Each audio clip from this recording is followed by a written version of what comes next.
దేశీయత జాతీయత మాట్లాడేటోళ్ళు మీరు విదేశీ సంస్థలకి ఎందుకు కట్టబెడుతున్నారు అంటున్నా. లండన్లో ఉన్నాడు తెలియదా మీకు విజయ్ మాల్యా? ఇన్ని వేల కోట్ల రూపాయలు కొల్లగొట్టిపోయి అక్కడ ఉంటే మీరు ఎందుకు పట్టుకున్నారు? ఇన్నిసార్లు పోయినావు కదా నువ్వు లండన్కి మిగతా దేశాలకి. ఒక్కసారైనా ఇంటర్పోల్కి చెప్పి విజయ్ మాల్యాని అరెస్ట్ చేసి ఎందుకు తీసుకురాలేదు ఇక్కడికి?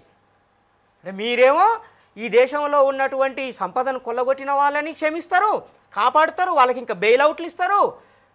ఇక్కడ ఉన్నటువంటి కూలి నాలి చేసుకొని కష్టం చేసుకునేటువంటి సాధారణ క్రైస్తవుడు, సాధారణ ముస్లిము, రోడ్డు మీద పని చేసుకొని బతికేటోని పట్టుకొని వీడు దేశద్రోహి, వీడు హిందూ మతానికి వ్యతిరేకని వాడిని కొట్టి కాల్చి చంపుతారు. మా దళితుల్ని మేము చెప్పులు కుట్టుకొని బతుకుతామంటే మేము ద్రోహులం అట, మేము అంబేద్కర్ గురించి మాట్లాడితే దేశద్రోహులం అట, మేము ముస్లింలకి సపోర్టర్లం అట. ఎస్, ముస్లింలకు సపోర్టర్లమే, తీవ్రవాదులకు కాదు మేము సపోర్టర్లం. దేశానికి నష్టం చేసే తీవ్రవాదులకు మేము వ్యతిరేకం, కానీ సాధారణ ముస్లింకి మేము సపోర్టర్లమే, సాధారణ క్రైస్తవులకి మేము సపోర్టర్లం, సాధారణ హిందువులకు కూడా సపోర్టర్లమే. మేము హిందువులకు వ్యతిరేకమా? ఎక్కడైనా రాముని పూజిస్తే మేము వద్దన్నావా? కృష్ణుని పూజిస్తే మేము వద్దన్నావా?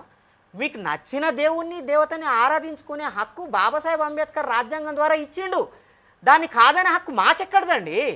కానీ ఆ మతం ఒక్కటే ఉండాలి, ఆ మత ప్రజలు మాత్రమే ఉండాలి, మీరు ఈ దేశంలో పౌరులుగా ఉండాలని అంటే రాముని ఒప్పుకోవాలి, కృష్ణుని ఒప్పుకోవాలి, హిందూ మతం అని మీరు చెప్పుకోవాలి అని ఎన్ఆర్సీ పెడితే ఎన్ఆర్సీని నిర్ద్వందంగా వ్యతిరేకిస్తాం మేము.